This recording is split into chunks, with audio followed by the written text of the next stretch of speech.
The dress had taken 43 nights to finish. Josie knew this because she had counted every single one of them. Each night her mother bent over the small wooden table near the window, nimble fingers guiding the needle by the trembling light of a tallow candle, stitching patience into every seam as though she were sewing hope directly into the fabric. By the standards of the Great Gathering, it was a simple dress. No gold embroidery, no stones imported from the Southern Territories. But it was cream and clean, with delicate lace along the sleeves and a narrow satin ribbon at the waist that caught Josie's shape in a way few garments ever had. Her mother had said, pressing the final pins into place, that any wolf worth his eyes would notice her that night. Josie had believed that. She had believed a great many things back then. The stone hall of the Vornath pack was decorated as it was only once every 3 years, when the full moon cycle aligned with the bonding season and the alphas of every pack across the territory gathered for the mating ball. Enormous torches burned in wrought iron brackets along the dark stone walls, throwing gold shadows over the clan banners that hung from ceiling to floor. The black wolf of Vornath, the silver wolf of Ashenvale, the red wolf of Drakmore, and at the center, larger than all the others, the black and white standard of the royal pack, the two-toned wolf that belonged to the Alpha King, the one who ruled every wolf territory on the continent. There were rumors the king would come this time. There were always rumors like that, and most of the time they proved false. Josie was not thinking about the king as she crossed the main corridor with Preya at her side. Preya, who had been her closest friend since childhood, daughter of a blacksmith, Omega like her, with copper hair pinned in a crooked bun, and a green dress she had dyed herself with herbs from the garden behind their row of cottages. The two of them knew precisely where they stood in that hall. Lowborn Omegas sat at the side tables, helped themselves last from the trays of bread and roasted meat, and waited patiently for some wolf of reasonable standing to consider glancing in their direction. It was the natural order of things, as the pack elder always said, as it had always been. But this time was different for Josie. This time, there was a promise. Dorian Ashvale had promised her. Not with grand words or public gestures.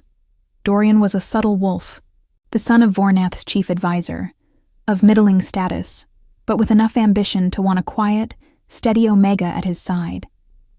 He had whispered the promise into Josie's ear 3 weeks earlier, while the two of them walked through the orchard behind the stone keep, and she had felt the warmth of those words settle into her chest like a glowing ember. At the ball, I will introduce you to my family. I will choose you before the pack. Simple words. Words that, for an Omega with no name and no status, were worth more than silver. She had sewn this dress alongside her mother, believing in those words. The hall smelled of burning resin, tallow wax, cured leather, and the sweet-spiced perfume of mulled wine that servants distributed in dark ceramic jugs.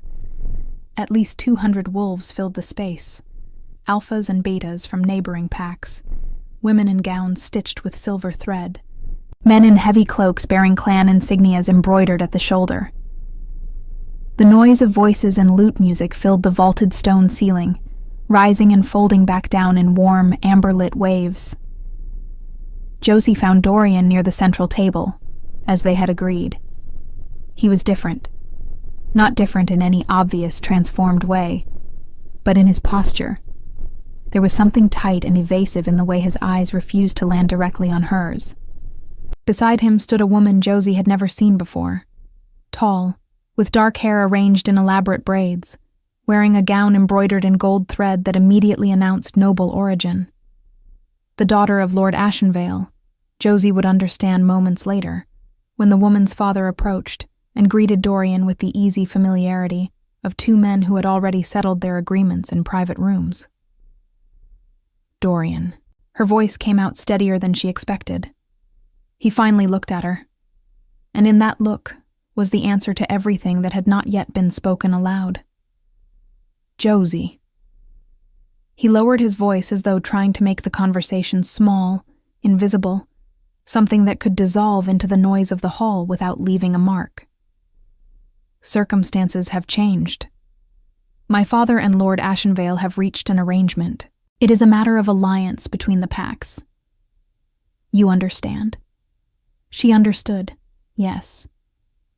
She understood every syllable of what he was not saying along with what he was. She understood that the 43 nights her mother had bent over that table near the window meant nothing to this man. She understood that the satin ribbon at her waist and the lace at her sleeves were invisible to eyes that had already decided to look elsewhere. She understood that she was being dismissed with the kind of calm, almost apologetic tone that men reserved for situations they considered minor inconveniences, a borrowed tool being returned, a minor debt being quietly forgiven. Of course, she said, because what else was there to say? Dorian's shoulders relaxed almost immediately with visible relief, and he turned back to the dark-haired woman at his side, as though Josie had already ceased to exist. The woman had not even glanced at her. Neither had Lord Ashenvale. She was not worth the acknowledgement of being looked at directly. Priya appeared at Josie's elbow within seconds, her green eyes sharp and furious in a way that her voice was carefully not. Don't, Josie said quietly, before her friend could speak. I know what he just did. In front of everyone, Josie. Half the hall was watching that table. Josie kept her chin level. She was aware, in a way that sat somewhere between humiliation and something harder and colder underneath it, that several wolves nearby had indeed witnessed the exchange. She had seen 2 beta women near the wine table turn away with the particular speed of people pretending not to have seen something. She had seen a young alpha from Drakmore lean toward his companion and say something low, and his companion had smiled the wrong kind of smile. The heat behind her eyes was there. She refused to let it become anything more than heat. I'm going to step outside for a moment, she told Priya. I'll come with you. No, stay. I just need a moment of cold air. She moved toward the far end of the hall, keeping her pace unhurried, her spine straight, her hands loose at her sides. She would not rush. She would not give any wolf in that room the satisfaction of watching her flee. The stone floor was cold through the thin soles of her shoes, and the torchlight made the shadows around her long and strange. She was almost at the side corridor that led to the outer passage when she became aware of a shift in the hall behind her. Not a sound, exactly. More like a pressure. The music slowed without stopping. The voices did not silence themselves, but dropped, collectively, half a register. The particular hush of a large room becoming suddenly alert. Josie paused without meaning to, her hand 2 inches from the stone wall of the archway. She turned. 3 men had entered through the main doors. The first was broad-shouldered and fair-haired, with a grin already curving his mouth as he scanned the hall with the easy confidence of someone who had never once doubted his welcome. The second was leaner, darker, with sharp cheekbones and an expression of refined amusement, as though everything he was looking at was mildly entertaining in a way he hadn't quite decided whether to acknowledge. Both of them wore the black and silver riding cloaks of the royal territory. The third man walked slightly behind the other 2, and he was the reason the hall had gone quiet. He was tall in a way that the room seemed to acknowledge before the eye fully processed it. Not the exaggerated height of someone trying to impose, but the natural, settled height of a man who had never needed to try. His hair was long and braided back in dark plaits, pulled away from a face that was angular and still, with pale eyes that moved across the hall with the calm, measuring attention of someone taking inventory rather than seeking entertainment.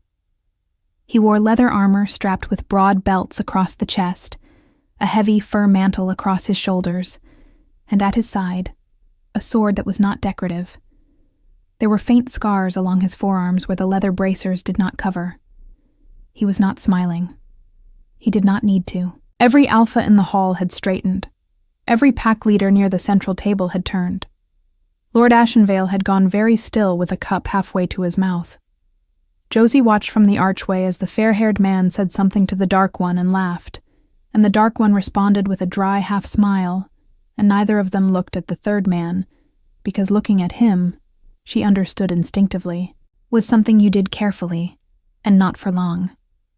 The Alpha King had come after all. And in the precise moment that Josie registered this, still standing half in shadow at the edge of the hall, with her rejected dress and her careful, controlled expression. The pale eyes of Kale, Alpha King of all wolf territories, Lord of the black and white banner, crossed the length of the room and stopped on her. Not on the gold-embroidered gown of Lord Ashenvale's daughter, not on the silver-threaded women near the wine table, not on any of the carefully presented high-born Omegas who had spent weeks preparing for this exact moment. On her. For exactly 3 seconds, which was long enough to make Josie's breath hold itself without her permission, those pale eyes rested on her face with an attention that felt like a hand pressing flat against the center of her chest. Then one of his companions said his name, and the moment broke, and Kale looked away. Josie turned and walked out into the cold passage, her heart knocking against her ribs with a rhythm that had nothing to do with Dorian Ashvale, and everything to do with something she did not yet have a name for. Outside, the night air smelled like rain and pine and wet earth. She stood in it for a long time. The cold did not help the way Josie had hoped it would. She stood in the outer passage for several minutes, her back against the stone wall, the night air pressing against her face like a firm, indifferent hand. Beyond the narrow window slit above her head, the forest stretched dark and deep in every direction. The ancient pine woods that surrounded the Vornath keep like a held breath, their crowns barely visible against a sky thick with clouds. Somewhere in the distance, a wolf howled once and went quiet. The sound settled into the night and disappeared. She pressed her palms flat against the cold stone behind her and concentrated on the sensation. He looked at you because you were standing in a doorway and doorways catch the eye, she told herself. He looked at you the way anyone looks at movement in their periphery. It meant nothing. You are a low-born Omega from the edge of Vornath territory with a handmade dress and no clan name worth speaking, and the Alpha King did not look at you because he saw anything. He looked at you because eyes move. This was a reasonable thing to tell herself. She believed approximately none of it. The stone door behind her pushed open, and Preya came through it with 2 cups of wine and the specific expression she wore when she had decided to ignore instructions given to her. "I told you to stay inside," Josie said. "I brought wine, which cancels out the ignoring." Preya pressed one of the cups into Josie's hand and leaned against the wall beside her, pulling her green skirt away from a puddle of rainwater near the base of the stones. "Are you all right?" "I'm perfectly fine." "You have the face you make when you're perfectly fine, and also furious, and also trying not to cry." "I'm not going to cry over Dorian Ashvale." "Good, because he absolutely does not deserve tears. He deserves something much less dignified, like a bucket of cold water dropped from a window." Preya sipped her wine with an expression of quiet satisfaction at this mental image. "His new intended has a very sharp chin, by the way. I noticed it up close. Very sharp, like a decorative weapon." Despite everything, the corner of Josie's mouth moved. "Stop," she said, but without heat. "I'm simply making an observation." Preya was quiet for a moment, and when she spoke again, her voice had shifted into something gentler. "He was never right for you, Josie. Even before tonight I thought so. He always looked at you like you were something useful, rather than something wanted." Josie looked down at the cup in her hands. The wine was still warm, faintly sweet, with a note of clove underneath. Her mother had pressed a dried clove into Josie's palm before she left that evening. An old luck charm from their village, something grandmothers did before important nights. Josie had slipped it into the pocket of her dress without thinking, and she could feel it there now, small and hard against her thigh. "The king came," she said. Preya went very still for exactly 1 breath. "I know," she said. Half the hall collapsed inward when those doors opened. You could feel the weight of the room change. He's exactly what the stories say. He's more than what the stories say. The stories leave out the part where the air around him seems to have different rules. Preya paused. "Did you see his companions?" The fair one is Lord Caden Voss, second in command of the Royal Guard, apparently incapable of entering a room without immediately assessing which women are present. And the dark one is Commander Reth. They say he's never once smiled sincerely in his adult life, and that every smile he does produce is a warning sign. "Where did you learn all this?" I asked a servant. Servants know everything. Preya turned to look at her with an expression that was carefully calibrated somewhere between casual and pointed. "The king was looking at you. He wasn't. Josie, I was standing 12 feet away. He was looking at you." People look at doorways. People do not stop looking at doorways for 3 full seconds with that particular expression. Preya held up a hand to stop the objection already forming. "I'm not saying it means anything. I'm saying I saw it, and I'm not going to pretend I didn't, because I find that sort of pretending exhausting." Josie was quiet. The pine forest shifted in a low wind beyond the walls, and the distant sound of lutes drifted through the stone, muffled and warm. "Let's go back in," she said finally. "I'm not going to stand in the cold all night because Dorian Ashvale is a coward." "That's the spirit," said Preya, and meant it. The hall had rearranged itself in their absence. The central area near the great hearth had been cleared for what Josie recognized as the formal presentation, the portion of the mating ball where pack leaders brought forward their omegas for the ritual acknowledgement, the old ceremony of being seen. It was not a binding ritual, but it carried weight. To be presented and passed over was its own kind of public record. To be presented and claimed was something else entirely. Josie had expected to be presented alongside the other Lowborn omegas in the final grouping, the polite, pro forma gesture that allowed the ball to say it had included everyone. She found her place near Preya along the side wall, and watched as the highborn omegas were brought forward first, one by one, each one moving with the practiced ease of women who had been trained since childhood for precisely this kind of visibility. Lord Ashenvale's daughter moved with particular grace, and Josie saw Dorian watching her from near the hearth with an expression of careful, arranged admiration, the face of a man performing the emotion he was supposed to feel. She looked away from him. The Alpha King stood apart from the presentation, which was his right. He was not required to participate in any pack's formal ritual, and he had not moved toward the central floor. He stood instead near the tall windows at the far end of the hall, one shoulder against the stone frame, his pale eyes tracking the proceedings with the same measured, unhurried attention he seemed to apply to everything.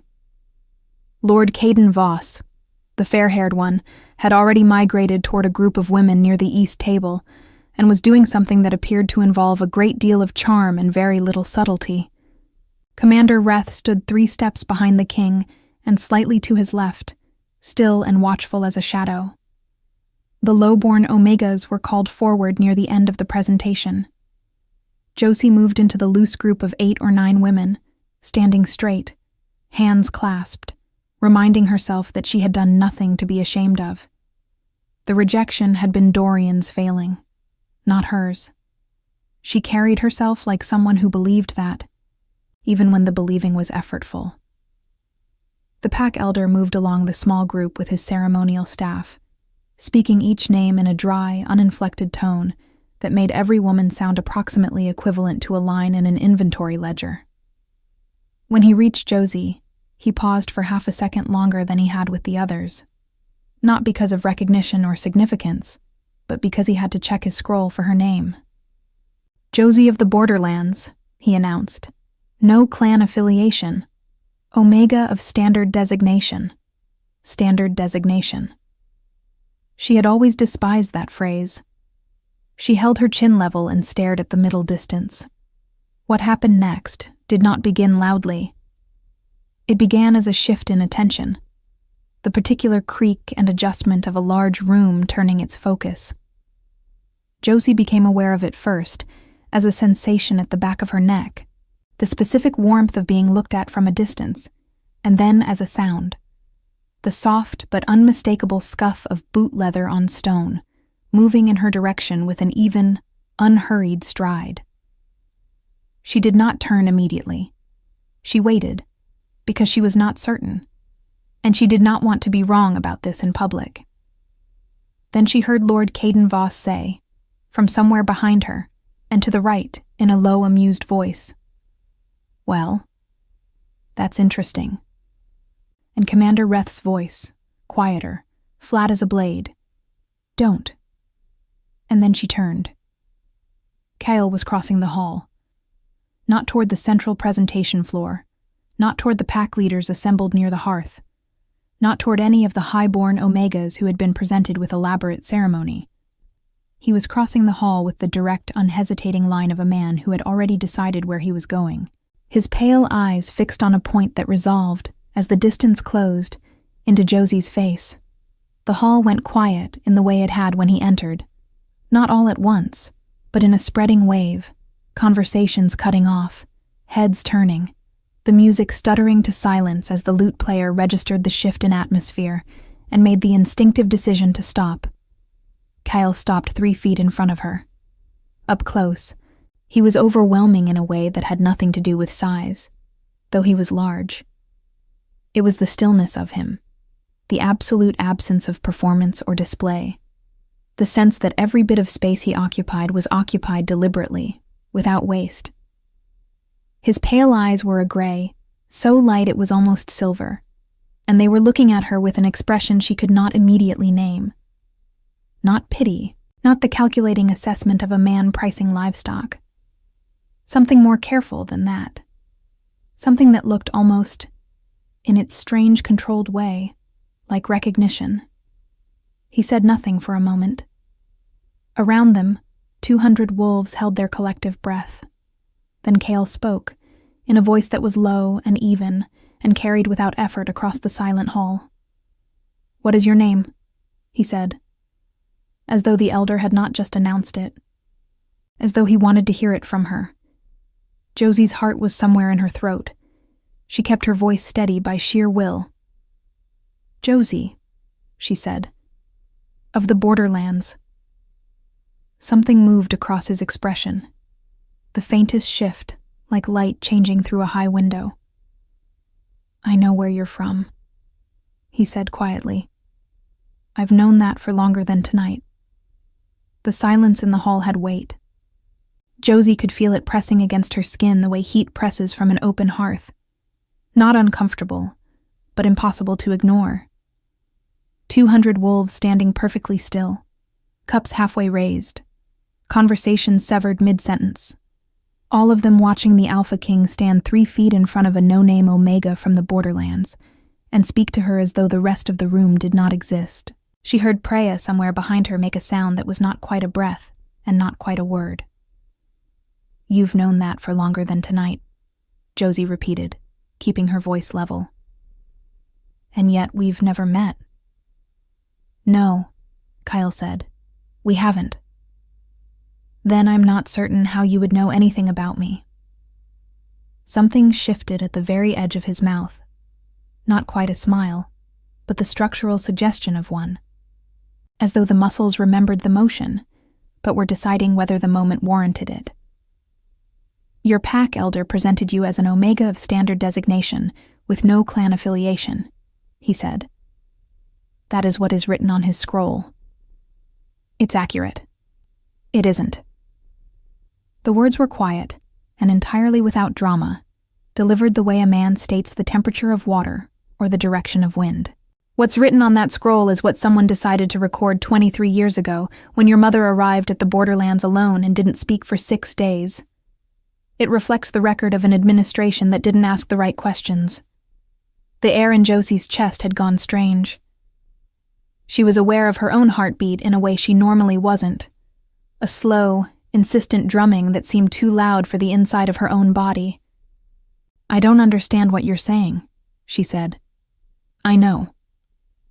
He looked at her with that careful, measuring attention that she was beginning to understand, was simply how he looked at things he considered important.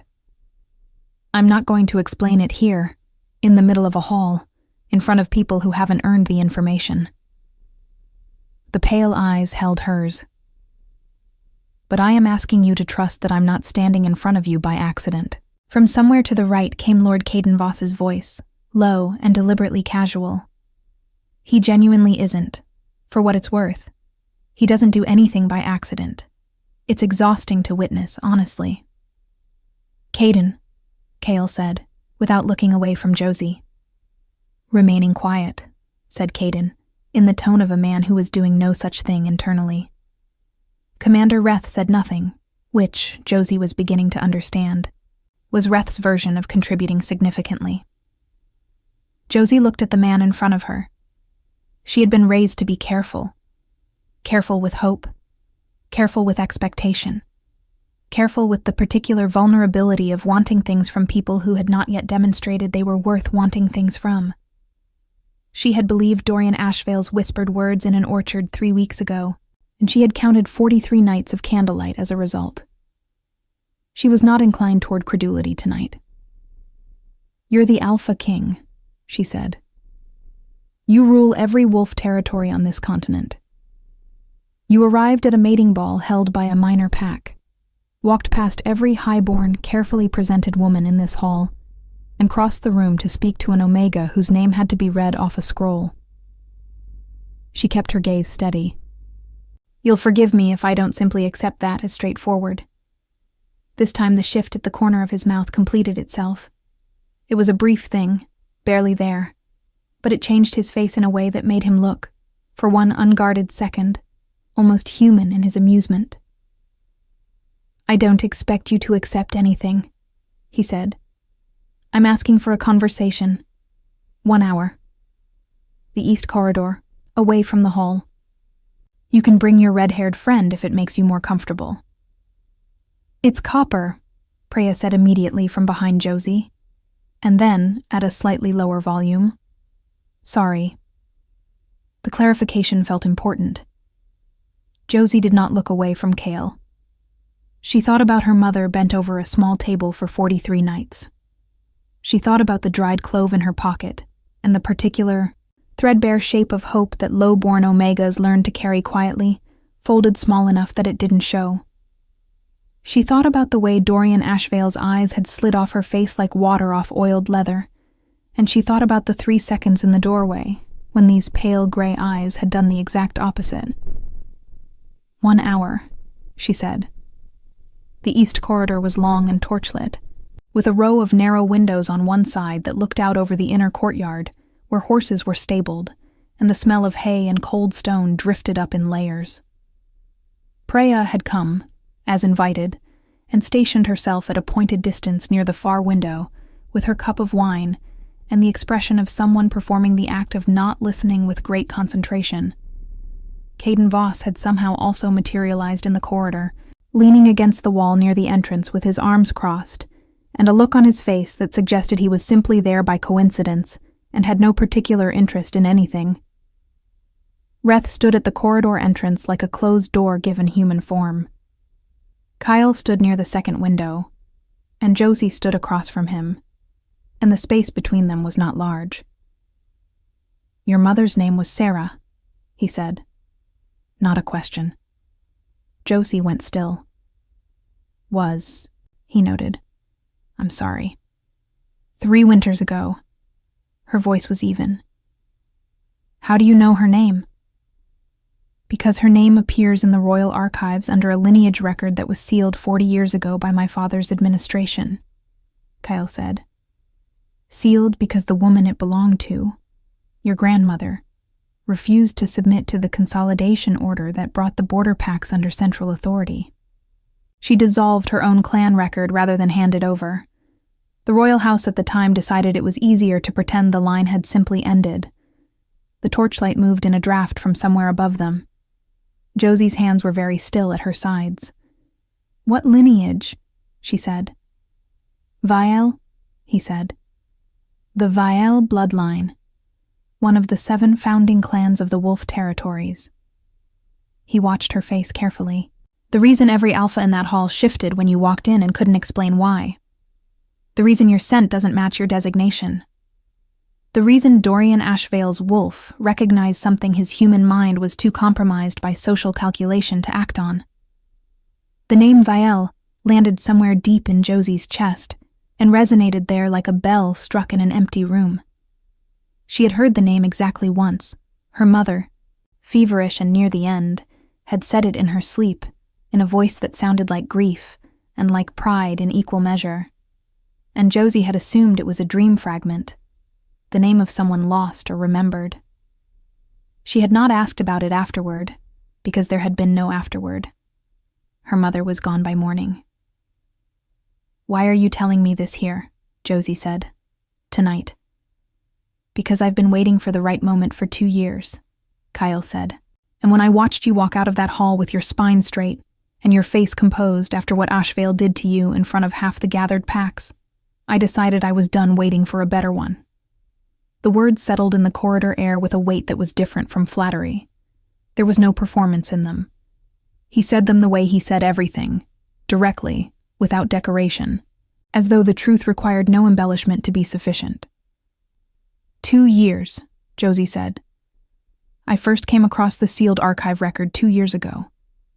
I had investigators try to trace the living line. It took time. Your mother had buried the connection carefully." A pause. "She was protecting you." "From what?" "From exactly the kind of attention you're receiving right now," he said, with a directness that acknowledged the irony without flinching from it. "A woman with Vielle blood in an era when the founding clans are either absorbed or forgotten is either a political asset to someone or a political problem. Your mother understood that. She chose Borderlands anonymity over clan recognition, and she made that choice for you." Josie looked at the window. The courtyard below was dark, the horses shifting quietly in their stalls, breath visible in the cold air. She thought about her mother, small and precise and relentlessly capable. A woman who had built a life from almost nothing at the edge of Vornath territory, without ever explaining why she had come from nowhere, and never spoke of family. "She never told me," Josie said quietly. "I know." His voice had shifted slightly, still even, but with something underneath it that was not clinical. "I think she intended to. I think she ran out of time." The grief was not new. It was 3 years old and had been lived with long enough to be manageable. But it moved through her chest in a single wave at those words, clean and complete. She breathed through it. "What do you want from me?" she asked. Because she needed to ask it plainly, without softening the question, regardless of how the answer might land. Kyle was quiet for a moment. Outside, the wind moved through the courtyard, and the torch nearest the window guttered and recovered. "The Vale bloodline has been absent from the wolf territories for 40 years, he said. "Its absence has created an imbalance in the founding structure that every pack elder has felt and none has been able to name." He paused. "But that is not why I crossed the hall tonight."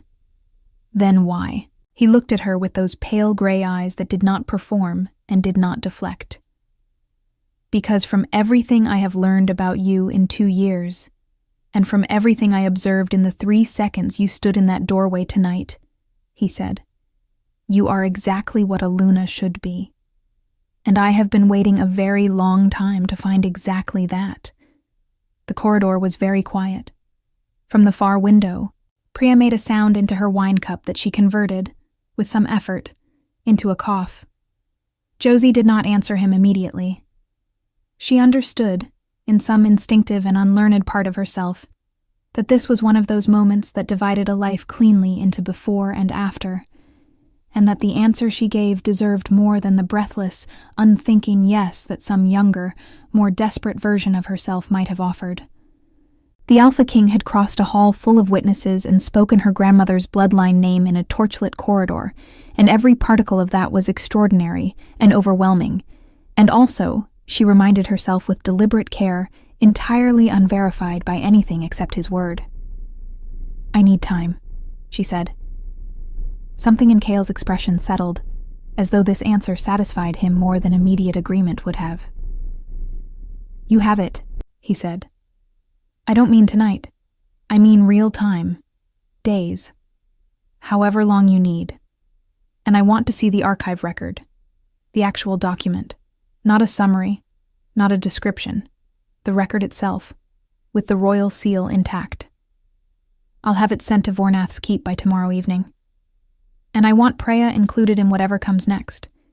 She's not a consequence of my circumstances that gets left behind. Done. Josie studied his face for signs of impatience or performance. She found neither. He looked like a man who had expected to be asked for exactly these things and had already considered giving them. You agree very easily for someone who rules an entire continent, she said. I agree easily because the requests are reasonable. A pause. I found that people who make reasonable requests and expect them to be honored without negotiation tend to be worth listening to. From down the corridor, Caden Voss's voice drifted with the studied innocence of a man who had been listening to every word. He's been practicing that line, by the way. I've heard it at least. Caden. Still quiet. Reth, near the entrance, turned his head fractionally toward Caden with an expression that communicated an entire paragraph of warning in the language of controlled stillness.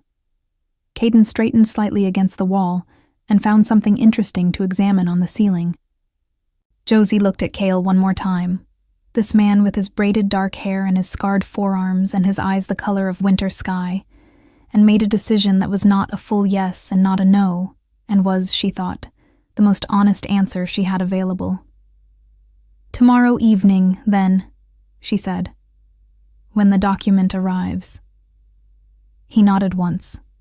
Then, because he was apparently a man who understood when a conversation had reached its natural end, he turned and walked back toward the corridor entrance without pressing for more. He passed Reth, who fell into step behind him, and Caden, who pushed off the wall and followed with the air of someone very pleased with the evening's development. At the entrance, Cale paused without turning. The vestido, he said, and then corrected himself without embarrassment into the common tongue. The dress. It's well made. He walked back into the hall. Josie stood in the corridor for a moment with that sentence settling around her like something that had been thrown very accurately. Preya appeared at her elbow. So, Preya said. Don't. I'm not saying anything. You're saying everything. You're saying it very loudly without using words. I'm simply standing here, said Preya, in the corridor where the Alpha King just spent 30 minutes explaining that you are the heir to one of the 7 founding bloodlines of the wolf world, and also that he has been researching you for 2 years, and also that your dress is well made.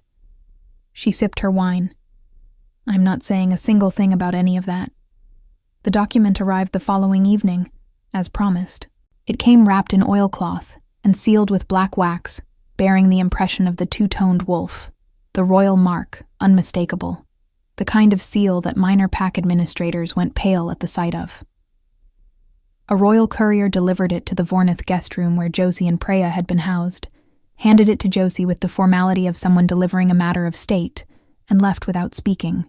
Josie sat at the small table near the window and broke the seal. The document inside was old. Not ancient, but old in the way that things from 40 years prior are old when they have been kept in archival conditions. The parchment slightly stiff at the edges, the ink dark and settled, the handwriting the careful formal script of a royal record-keeper. It took her several minutes to parse the formal language, and Preya read over her shoulder in silence. The record was exactly what Cale had described.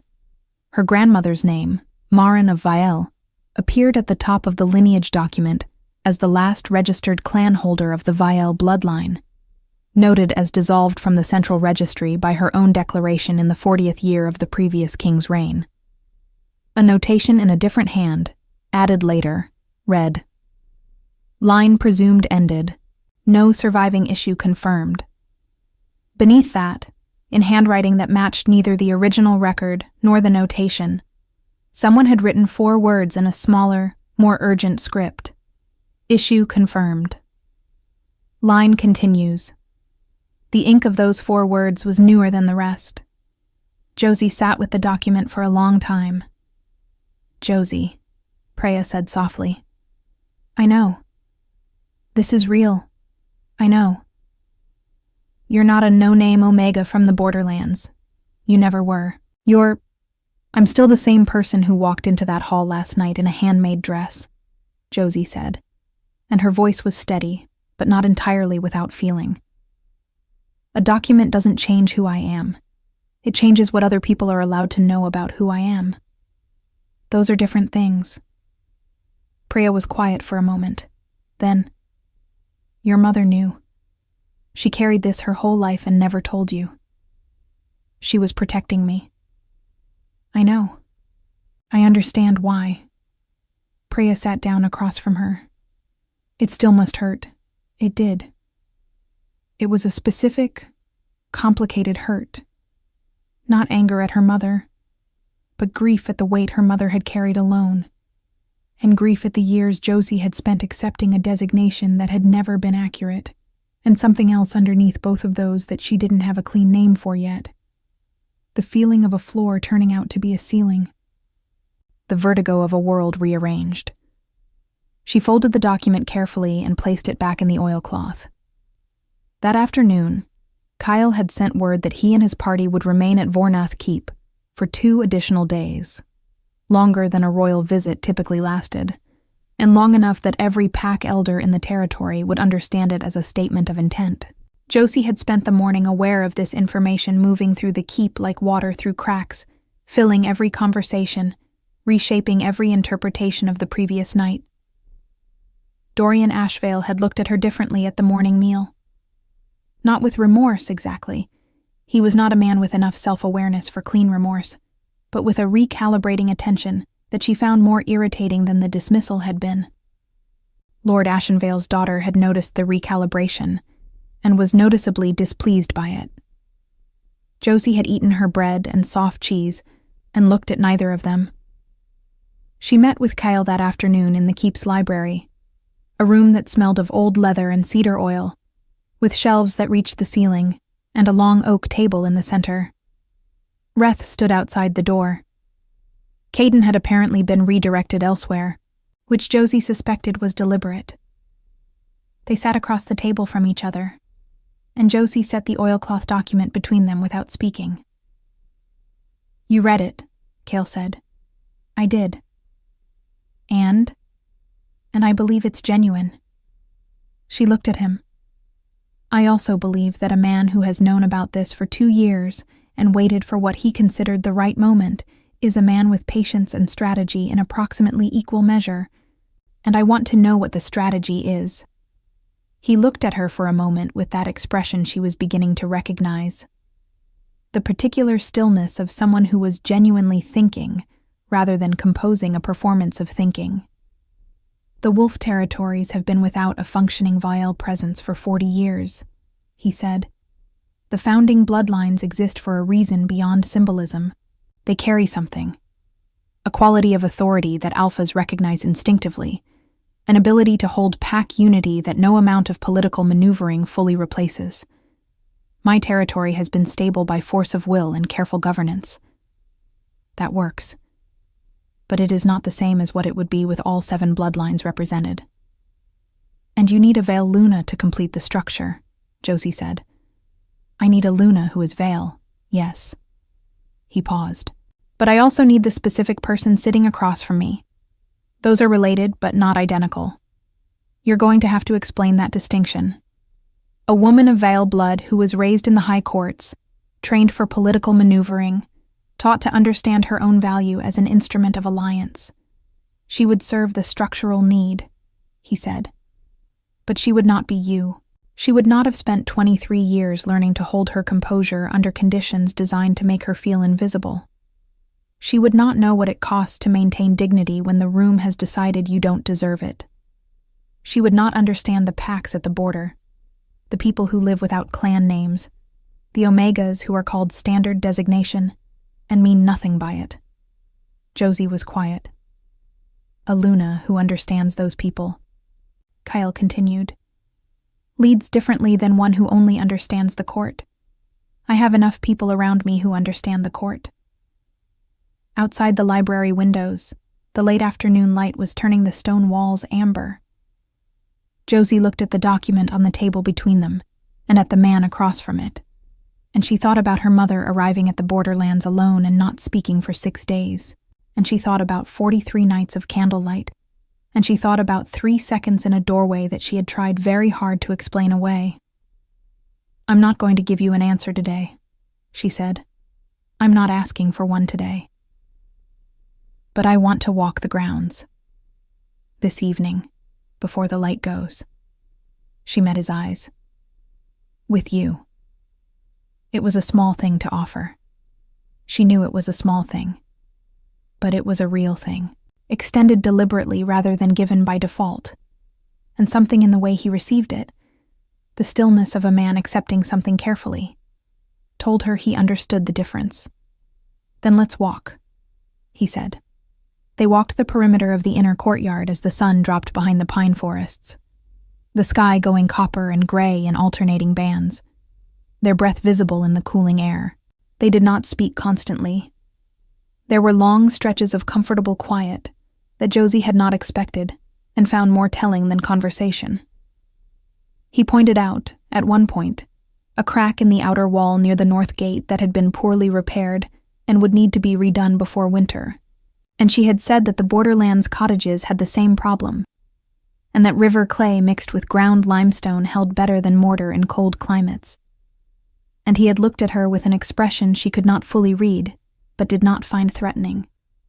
At the end of the walk, near the stable entrance where the smell of hay and horses drifted warm into the cooling evening, he stopped. "Tomorrow," he said, "there will be a formal acknowledgement before the assembled packs. I want to present the Vial record publicly and restore the clan designation." He looked at her. "That happens regardless of your answer about anything else. Your name belongs to you. It should be returned to you publicly, in the same space where it was publicly absent." Josie thought about the pack elder reading from a scroll in a flat voice. No clan affiliation. Standard designation. "Yes," she said. "I want that." He nodded. Then, after a pause that felt considered rather than accidental, "Your friend Preya. Does she have a designation she'd like corrected while we're correcting records?" Josie looked at him. "I'll ask her," she said, after a moment. The corner of his mouth moved. They walked back across the courtyard in the last of the copper light, and Josie was aware, with a clarity that was calm rather than dramatic, that something had changed in her that was not going to change back. The morning of the formal acknowledgement arrived with low clouds and the smell of coming rain. Josie stood at the window of her guest room while Preya braided her hair.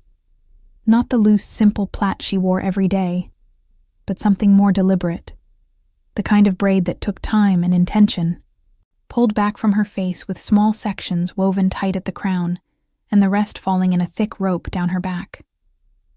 Preya worked in silence for most of it, which was unusual enough that Josie let it continue without comment. "He asked about my designation," Preya said finally, near the end. "I know. I told him to ask you directly." He did. Last evening, through Caden, which was a slightly chaotic method of communication, but effective. A pause, the sound of the braid being secured. "I told him my father was a blacksmith from the Vornath outer settlement, and my mother was a border Omega, and there wasn't anything to correct, designation-wise. I am what the scroll says I am."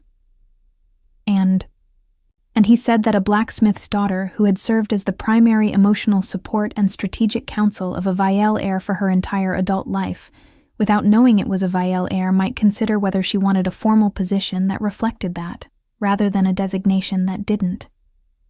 Preya's hands stilled briefly in Josie's hair. He used the word counsel, about me, without irony. "What did you say?" "I said I'd think about it." Preya resumed the final tucks of the braid. "I've been thinking about it since approximately the moment the words left my mouth, and I haven't stopped." She stepped around to look at Josie's face. "He's not performing, is he, when he says things?" "No," Josie said. "He isn't. That's either very reassuring or the most sophisticated long game in the history of wolf politics." "I know. Are you afraid?" Josie considered this honestly. "Yes," she said. "But not of him." I'm afraid of wanting something this much. I'm afraid of the version of me that counted 43 candle nights and stood in a hall waiting for a man who had already decided to look elsewhere. I don't want to be her again. Priya looked at her for a moment with the particular steadiness of someone who has known a person long enough to recognize the difference between what they say and what they mean. You're not her, Priya said. That woman was waiting to be chosen. You've spent the last 2 days deciding whether to choose back. Those aren't the same posture.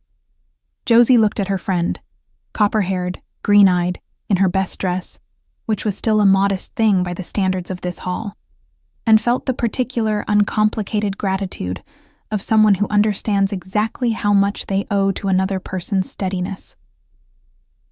Thank you, she said. For all of it, not just today. Priya straightened and smoothed her skirt with the brisk efficiency of someone who found extended sentiment uncomfortable in the mornings. Obviously, she said. Now let's go restore your bloodline before I start crying and ruin the hair. The stone hall was full again. Word had moved through the keep overnight, as word always moved through packs, swiftly and with embellishment, and there were more wolves present at the morning assembly than had been at the mating ball itself. Pack elders stood near the front.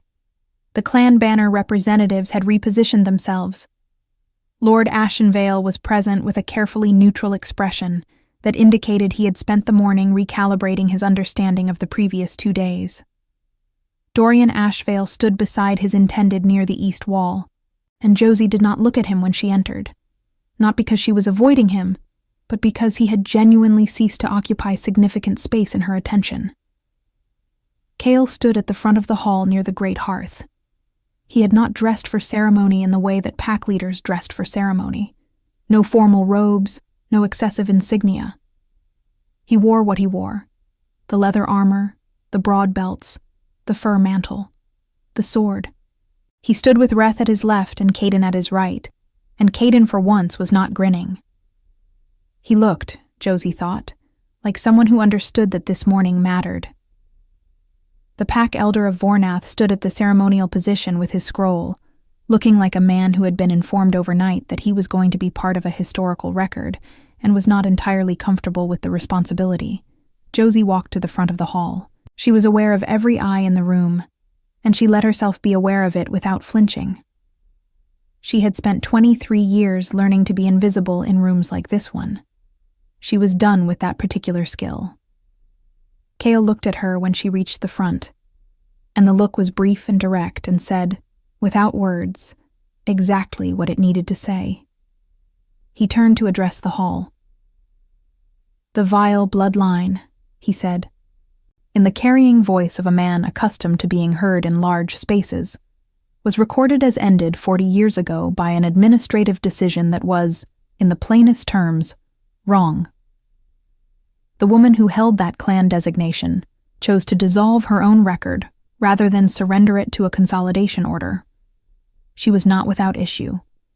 She had a daughter, and that daughter had a daughter, and that daughter is standing in this hall. The silence in the room was different from the silence of the previous night. That silence had been the silence of surprise. This one was the silence of comprehension, of a large number of people simultaneously understanding that the story they had been told about the shape of the world was missing a piece.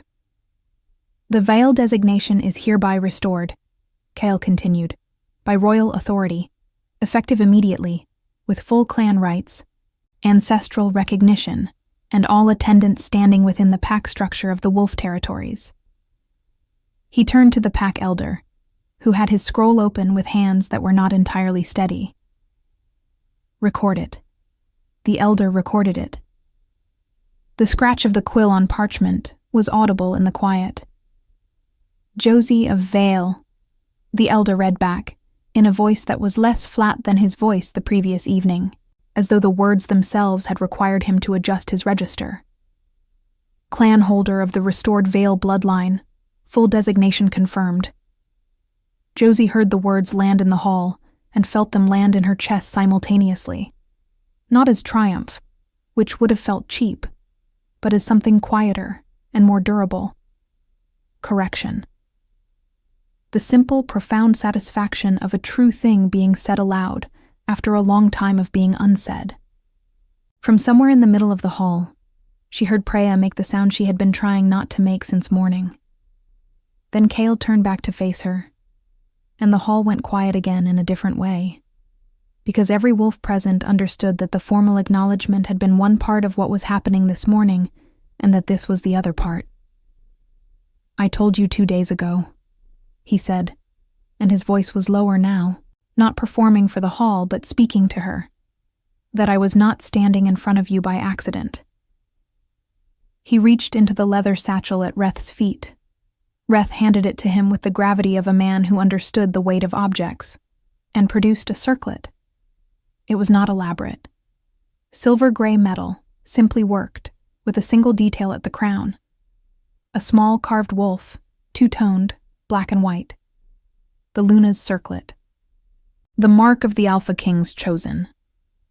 "And I told you that you were exactly what a Luna should be. I haven't changed my assessment."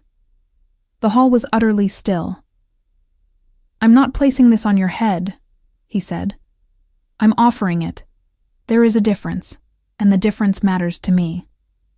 The pale eyes held hers with a directness that was not pressure, but simply honesty, undecorated. "You've had 2 days, and you asked for time, and I gave it. I'm asking now. Not as a king, as the wolf who has been waiting to find you for 2 years, and intends, if you'll allow it, to spend considerably longer than that, making sure you never stand in another doorway, trying to leave a room you deserve to be the center of."